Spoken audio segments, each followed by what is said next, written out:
Yo, what's up, guys? This is 8bitblackstock, back for another spoopy game. This one's called Hills and Hollows. Start the demo. It's just a demo. It is just a demo. But the art style looks really, really cool. Oh, God. You're on the tail end of a long and lonely drive to your childhood town, Null, Kansas. A small town with a short history. You don't have the fondest memories of Null. But you promised your old friend Danette Harbor that you'd visit for the reunion party, and so find yourself returning to the scene of so much teenage angst. Old Interstate. Certainly you're feeling anxious. Oh, cool, you get to decide. That's so cool. You reason it's perfectly normal to feel anxiety. High school isn't easy on anyone. You feel a cloud of foreboding hanging over the whole event. Your heart pounds with emotion as you near the exit ramp and cut away from the highway. The hearse shuddering ominously from the sudden change in velocity. You trundle down the old road. Street lamps are few and far between as you slow to a pedestrian-friendly speed. The sun is set, leaving you swallowed in darkness with only the headlights of the hearse to guide you. There's a strange figure in the distance, huddled over. At first you assume it to be a deer or other animal, but as you near, it becomes clear that it's a human being hunched over in pain. Investigate. You ignore the creepy instinct of survival in your gut and bring the hearse to a halt. Headlights illuminating the figure leaving the vehicle. You call out to the person. In answer, a glint of metal flashes in the headlights and the figure begins to approach you menacingly. You back away towards your car, eyes on the knife. And, oh my god, and failed to notice. Someone has appeared behind to block you. They tower over you, clad in purple robes with a strange metallic lining. You try to turn but are rooted in place. Looking down, you see the hilt of something metal buried in your abdomen, blood pooling thick and fast. What the fuck? You hardly noticed. You were focused on trying to escape. Oh my god. Falling to your knees, everything begins to fade. You collapse sideways, the rumbling engine of the hearse loud as more robed figures begin appearing from the woods. You fight to stay awake, but the pain and shock is too much. Everything disappears in a swirl of black. Well, there's not a lot of choices here.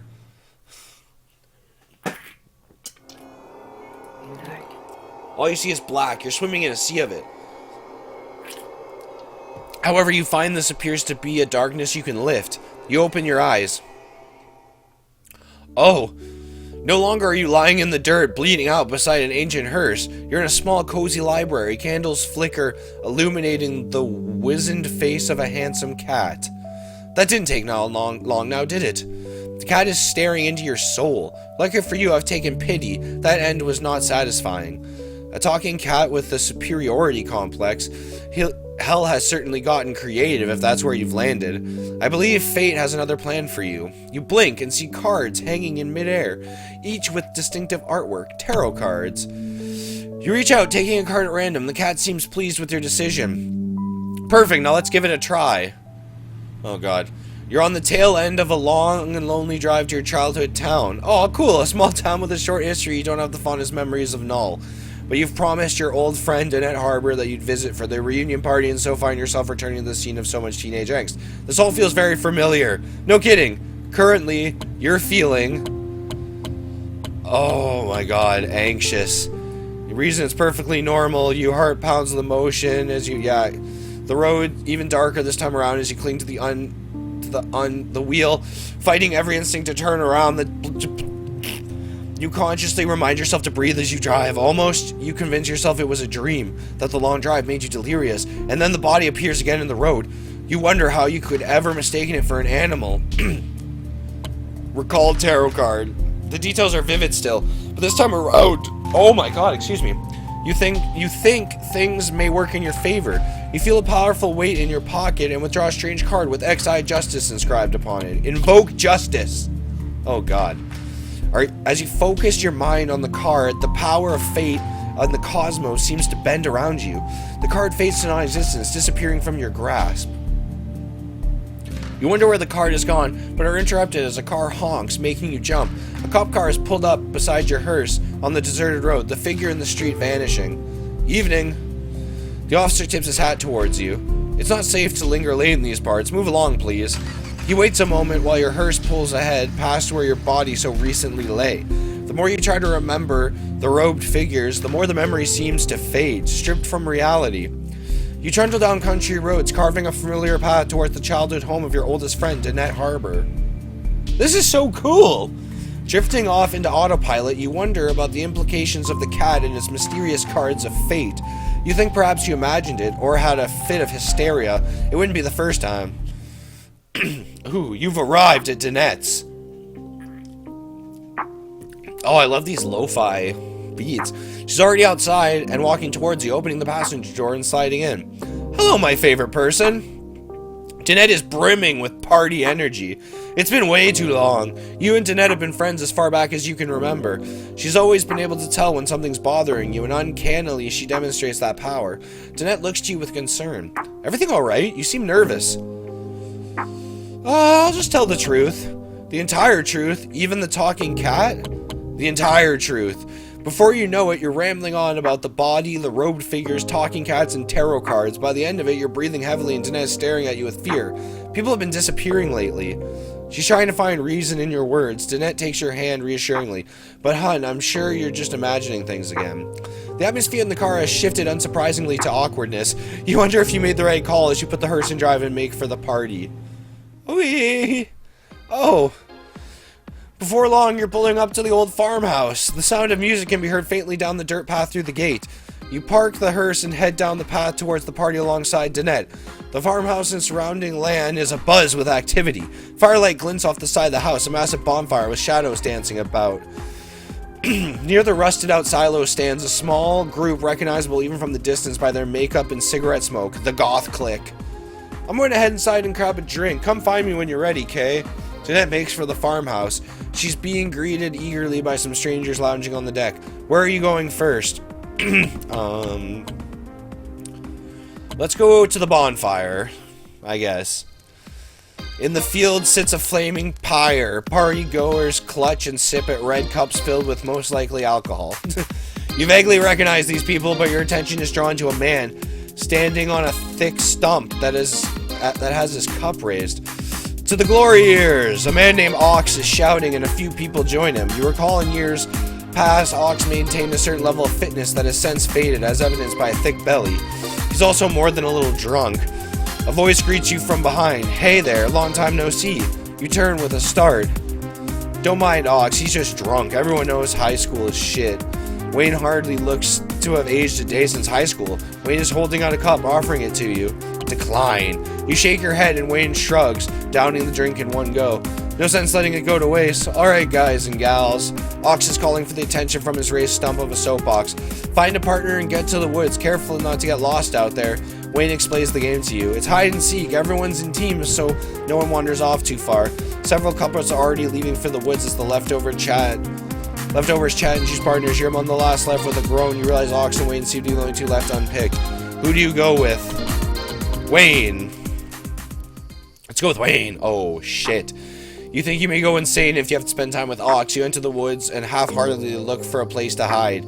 Wayne looks as if he'd rather be back in the fire drinking, and you wonder if anyone stayed to keep an eye on the bonfire. Probably not. Suddenly you hear a scream from deeper in the woods. It sounds like someone may be in trouble. Eyes seem to be following you. They eagerly wait your decision. Invoke Hanged Man. Invoke Temperance. What? Okay. Do you wish to invoke the Temperance Tarot? Sure. I don't know what I'm doing. Together, you and Wayne search down the path with a partner in tow. You're making a lot of noise. Your foot kicks something small and plastic. Wayne reaches down, picking the thing up. Oh, neat. It's a tape recorder. Probably someone playing a prank with fake screams. He hands it off to you. Content, the mystery has been solved. You're not too sure. Cool.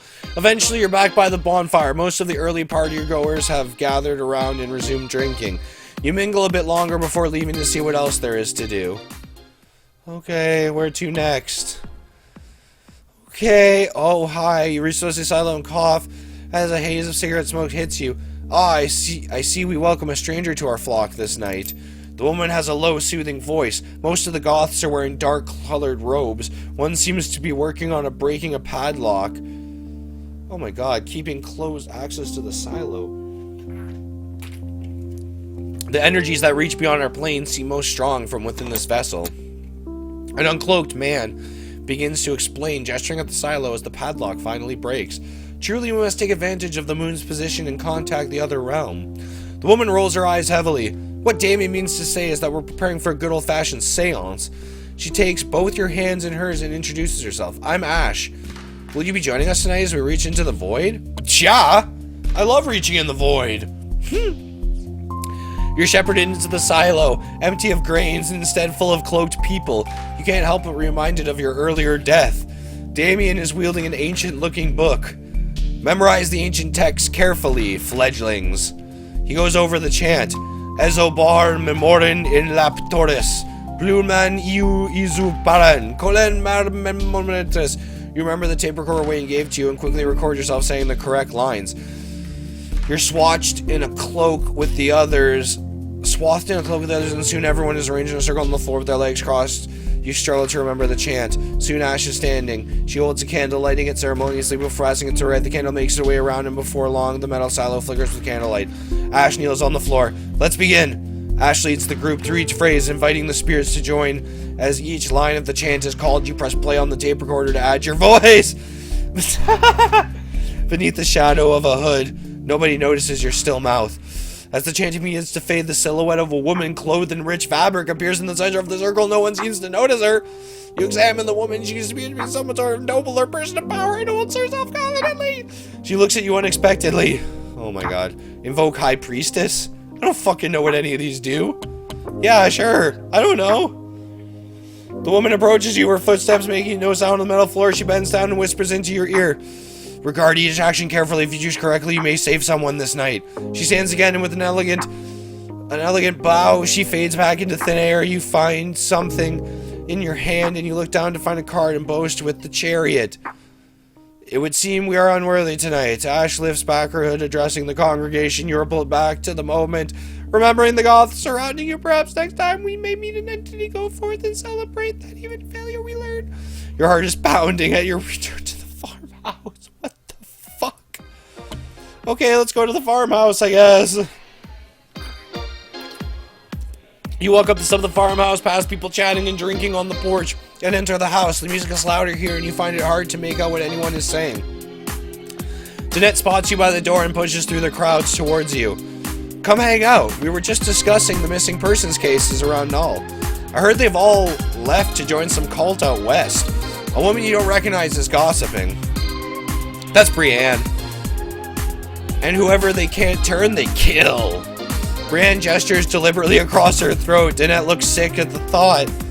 That way no one can blab any of their secrets. Come on, Brienne, let's just drop it.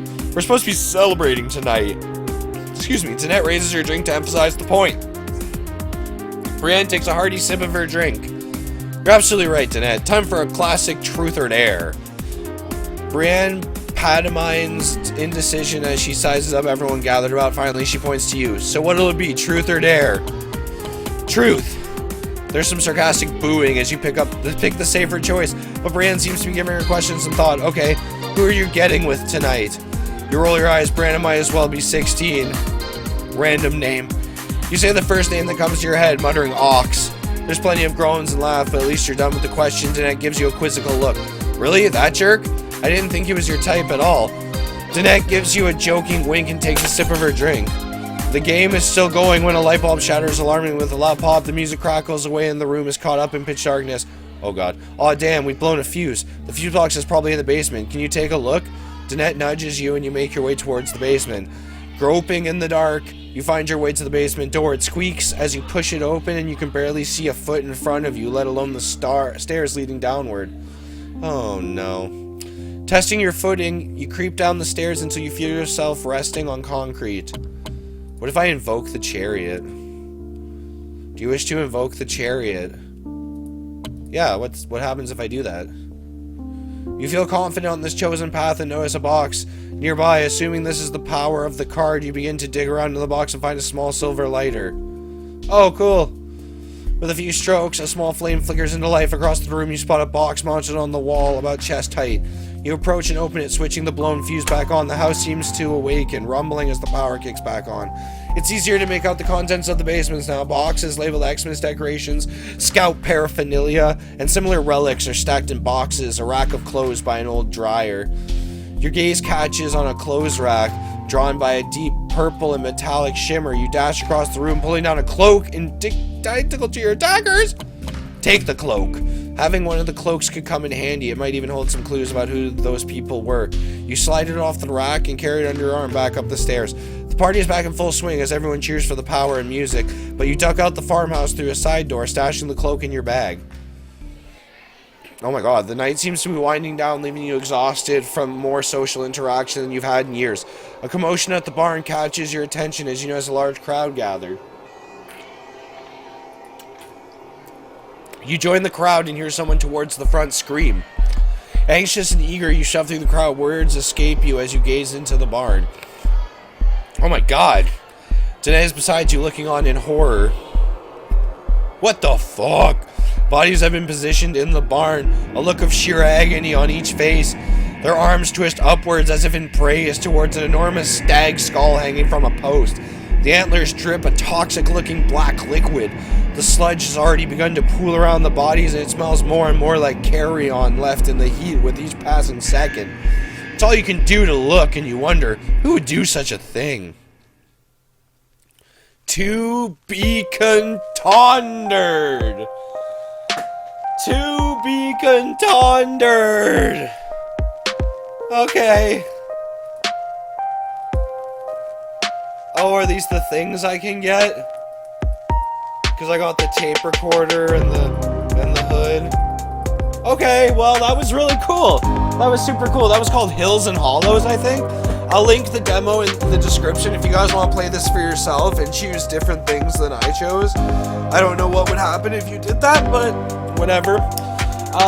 If you guys have any games you want to see me play, leave them down in the comments. I'll be sure to play them. If you like the video, hit the like button, share, subscribe, ring the bell. It helps me out a lot. I really appreciate it. And also to the developers, continue this. I want to see this in a full game. That was so cool. That was so cool. I love that. Oh. But anyway, until next time, this was Hills and Hollows. I'm the 8-Bit Blackstock, and I will see you guys in the next video. Deuces.